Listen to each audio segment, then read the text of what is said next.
One more thing sir, ఇప్పుడు ఏపీపీఎస్సీలో interview అనేటువంటిది group వన్కి ఉంది. ఇక్కడ టీజీపీఎస్సీలో ఇంటర్వ్యూ అనేటువంటిది లేదు. సో ఇంటర్వ్యూ అనేటువంటిది అవసరం ఉందంటారా? అన్ని ఎగ్జామ్స్ కూడా ఇక్కడ కూడా ఇంటర్వ్యూ ఉండేది.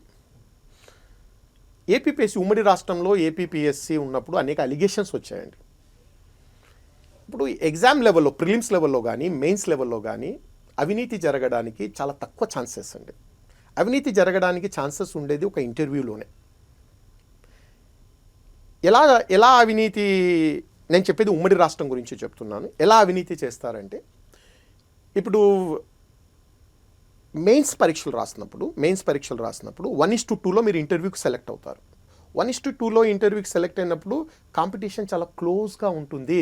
అంటే ప్రతి కమ్యూనిటీలో, ఫర్ ఎగ్జాంపుల్ మీరు ఓపెన్ కాంపిటీషన్ టాప్ ర్యాంకర్కు 1:2లో వచ్చినటువంటి ఓపెన్ కాంపిటీషన్ లాస్ట్ ర్యాంకర్కు మధ్య 7-8 మార్కుల కంటే ఎక్కువ తేడా ఉండదు. అంటే నెక్ టు నెక్ మార్కులతో ఇంటర్వ్యూకి వెళ్తారు.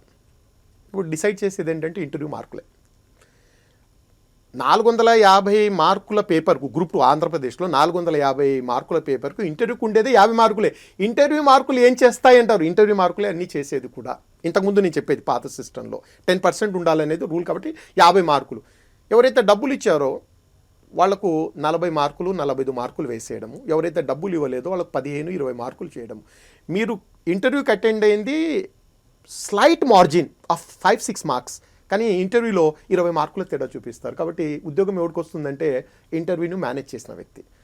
J Satyanarayana committee IAS officer, ఆయన ఉమ్మడి రాష్ట్రంలో ఆయన ఆధ్వర్యంలో ఒక కమిటీ వేస్తే ఆ కమిటీ రిపోర్ట్ ఇచ్చింది. వాళ్ళు బయట పెట్టారు కదా కమిటీ. అయితే ఇంటర్వ్యూ రద్దు చేశారంటే ఆయన దాన్ని యాక్సెప్ట్ చేశాడనమాట, జరుగుతుంది. సో ఇంటర్వ్యూస్ తీసేశారండి కంప్లీట్గా.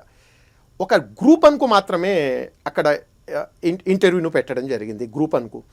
ఇక్కడైతే గ్రూప్ వన్ కూడా తీసేశారండి, కంప్లీట్గా చేశారు.